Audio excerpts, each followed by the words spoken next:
بسم الله الرحمن الرحيم الحمد لله رب العالمين والصلاة والسلام على أشرف الأنبياء والمرسلين سيدنا ونبينا وحبيبنا وشفيعنا ومولانا محمد وعلى آله وصحبه أجمعين أما بعد أعوذ بالله من الشيطان الرجيم بسم الله الرحمن الرحيم ما عندكم ينفد وما عند الله باق صدق الله العظيم بزرگان محترم،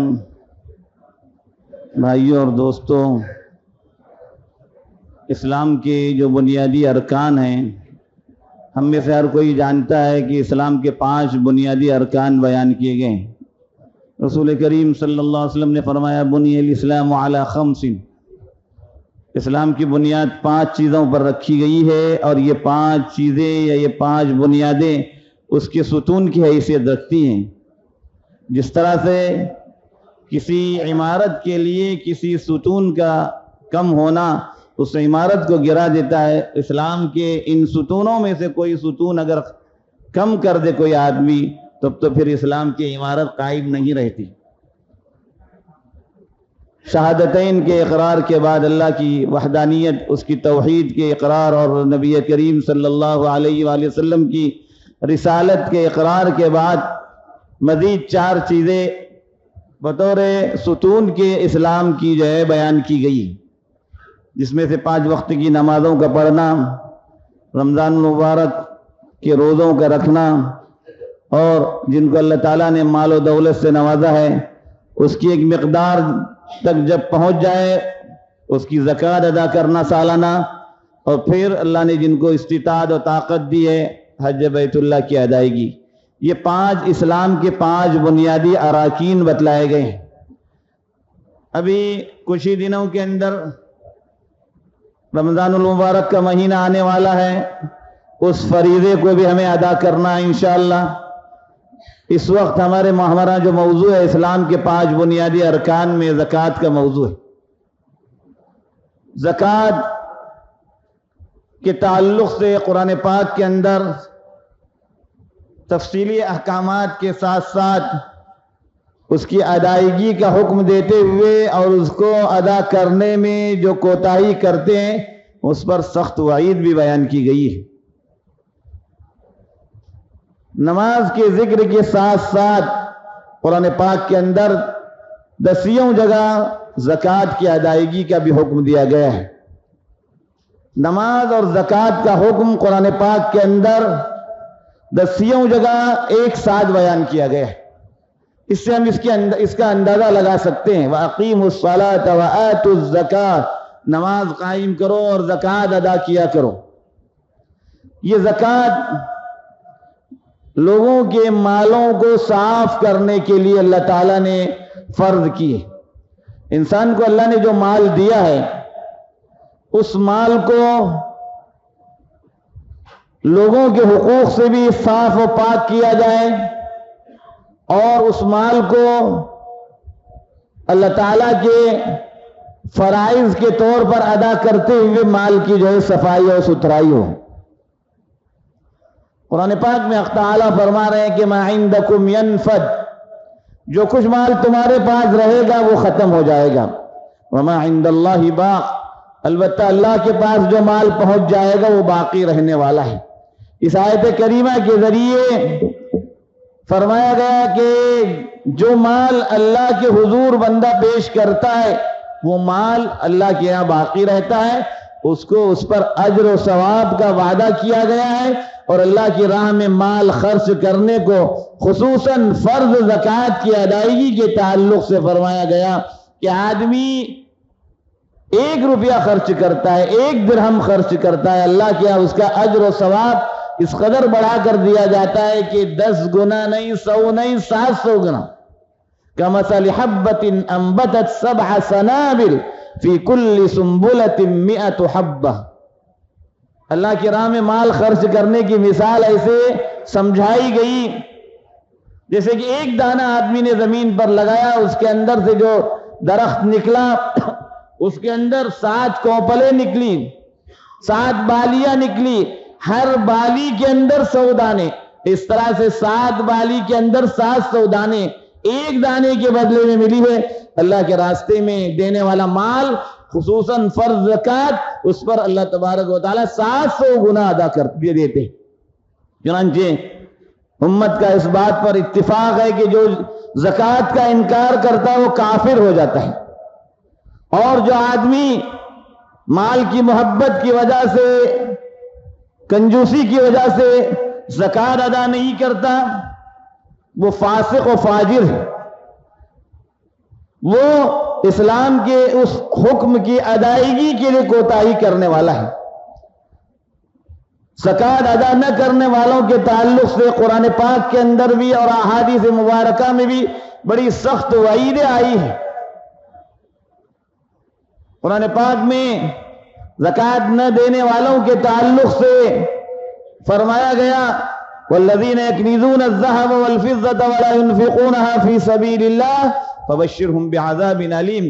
جو مال کو سونے چاندی کو خزانہ بنا کر رکھتے ہیں اس کو اللہ کی راہ میں خرچ نہیں کرتے، مراد اس سے جو ہے اس کی زکات ادا نہیں کرتے، ان کو سخت دردناک عذاب کی خوشخبری سنا دیجئے، ان کو بتلا دیجئے کہ ان کے لیے دردناک سخت ترین عذاب ہوگا.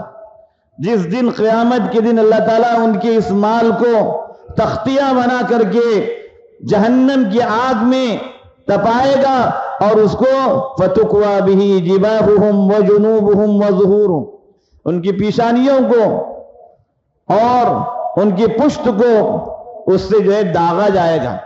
یہ اور اس طرح کے کئی عذابات ہوں گے. بعض روایتوں میں یہاں تک آیا کہ اس مال کو اللہ تبارک و تعالیٰ انتہائی خوفناک زہریلے اژدہے کی شکل دے گا. وہ مال اژدہے کی شکل بن کر کے آدمی کے گلے میں جو ہے توق بنا کر کے قیامت کے دن ڈالا جائے گا جس نے اپنے مالوں کی زکات ادا نہیں کی ہوگی. وہ اس کے جبڑوں کو پکڑ کر کے اس کے منہ کو پکڑ کر کے جو ہے کاٹ رہا ہوگا، نوچ رہا ہوگا. مختلف قسم کے عذابات کی خبر دی گئی ہے. اس لیے رمضان کے تعلق سے لوگ عام طور پر زکات ادا کرنے کی کوشش کرتے ہیں، حالانکہ زکات کے سلسلے میں حکم یہ ہے کہ جب آدمی کے پاس مال کی ایک مقدار ہو جائے اور اس پر ایک ہجری سال مکمل ہو جائے اس پر زکات ادا کرنا فرض ہو جاتا ہے. مال آدمی کے پاس آیا، اس کی مقدار چاندی کے حساب سے 595 گرام چاندی کے بقدر اگر کسی کے پاس چاندی ہے یا 85 گرام سونے کے بقدر جس کے پاس سونا ہے، ان دونوں میں سے کسی بھی ایک مقدار میں آدمی کے پاس روپیہ پیسہ ہے اور اس پر ایک سال گزر گیا ہے، اس پر زکات کی ادائیگی فرض ہے. اس زکات کی ادائیگی کے اندر اگر وہ کوتاہی کرے گا تو پھر اللہ کی طرف سے مختلف عذابات سے اس کو جو ہے دوچار کیا جائے گا. دنیا کے اندر بھی اس کے مال کو تباہ و برباد کیا جائے گا. ایسوں کا مال باقی نہیں رہتا جو زکات کی ادائیگی میں کوتاہی کرتے ہیں. زکات چونکہ عام طور پر ایک رواج چل گیا ہے مسلمانوں کا کہ رمضان کے آنے سے پہلے آدمی اپنا حساب لگاتا ہے، اس لیے اپنے مالوں کا پورا حساب لگایا جائے. جو کچھ مال ہمارے پاس رکھا ہوا ہے اور جو کچھ مال ہمیں آنے والا ہے ان تمام مالوں کا پورا حساب لیا جائے، پائی کا حساب رکھا جائے. تاجر حضرات جتنے بھی ہیں وہ بھی اپنی تجارت کے تعلق سے پورے طور پر اس کا حساب نکال کر کے اس میں سے 2.5% مال اللہ کی راہ میں نکالنا ہے. 100 روپیوں میں 2.5 روپیہ ہوا کہ 2.5% 40واں حصہ جس کو کہا جاتا ہے وہ اللہ کے راستے میں اللہ تعالیٰ کے بتائے ہوئے لوگوں کو دینا. انما الصدقات للفقراء والمساکین، قرآن پاک میں فرمایا گیا کہ زکات کس کو دی جائے گی؟ فقراء کو، مساکین کو، زکات وصول کرنے والوں کو، قرض داروں کو اور مسافروں کو. یہ 8 قسموں کے نام وہاں پر قرآن پاک کے اندر بیان کیے گئے ہیں. اس کی تفصیلات ہمیں علماء سے جاننے کی ضرورت ہے اور اس کی تفصیلات جان کر کے جو ہے زکات ادا کرنے کی ضرورت ہے، چونکہ رمضان المبارک کا مہینہ آ رہا ہے اور رمضان المبارک کے مہینے میں زکات کی ادائیگی کا عام طور پر اہتمام کیا جاتا ہے. قبل از وقت جو اپنے مالوں کا حساب لیا جائے اور پھر ان مالوں کے اندر سے جتنی زکات واجب ہوتی ہے اس مال کو اللہ کی راہ میں ان لوگوں کو دیا جائے جن لوگوں کو جو ہے مال دینے کا حکم دیا گیا۔ رمضان میں عام طور پر صدقات و خیرات اور دوسرے نیک اعمال پر بھی اللہ تبارک و تعالیٰ بڑا چڑھا کر اجر دیتے ہیں، اس لیے عام طور پر لوگوں کی کوشش یہ ہوتی ہے کہ زکوٰۃ کا مال جو ہے رمضان میں ادا کیا جائے، ورنہ مسئلے کے اعتبار سے جتنا مال ہمارے قبضے میں آ کر 1 ہجری سال ہو چکا ہے اس پر اسی وقت زکوٰۃ واجب ہو جاتی ہے، اور اسی حساب سے آدمی کو زکوٰۃ نکالنے کی ضرورت ہے۔ لوگ اپنا حساب اگر متعین کرتے ہیں کہ شعبان کے آخر تک اپنا حساب رکھتے ہیں تو شعبان کے آخر تک جتنا بھی مال ہم لوگوں کے پاس آ جاتا ہے، دکان میں جتنا بھی مال آیا، جتنا بھی ہم کو پہنچنے والا قرضہ ہے، ان سبوں کا پورا حساب لے کر پھر جو ہے اس کی تفصیلات جان کر کے اس کی زکوٰۃ کی ادائیگی کی کوشش کی جائے۔ اللہ تعالیٰ کی طرف سے اس مال کے اندر بڑھوتری بھی ہوگی، اضافہ بھی ہوگا، اس مال کی حفاظت بھی ہوگی اللہ کی طرف سے زکوٰۃ کی ادائیگی کی وجہ سے۔ یہ دنیا کے اعتبار سے اللہ تبارک و تعالیٰ عطا کریں گے، آخرت کے اعتبار سے اللہ تبارک و تعالیٰ جو اجر و ثواب دیں گے وہ ہم لوگوں کی سوچ سے کہیں زیادہ ہوگا۔ قرآن پاک کے اندر مثال کے لیے اس کو 700 گنا تک بیان کیا گیا ہے۔ اس لیے زکوٰۃ کی ادائیگی کے معاملے میں نہ بخل سے کام لیا جائے، نہ کنجوسی سے کام لیا جائے، نہ اس میں کسی طرح کے ٹال مٹول سے کام لیا جائے، اور اس کی جو تفصیلات، اس کی جو احکامات ہیں وہ جو ہے معلوم کر لیے جائیں۔ اللہ سے دعا ہے کہ اللہ تعالیٰ ہمیں اپنی شریعت کے مطابق عمل کرنے کی توفیق عطا فرمائے اور شریعت کے مطابق ہمیں زندہ رکھے، اپنے وقت پر ہم سبوں کو ایمان پر خاتمہ نصیب فرمائے۔ آمین وآخر دعوانا۔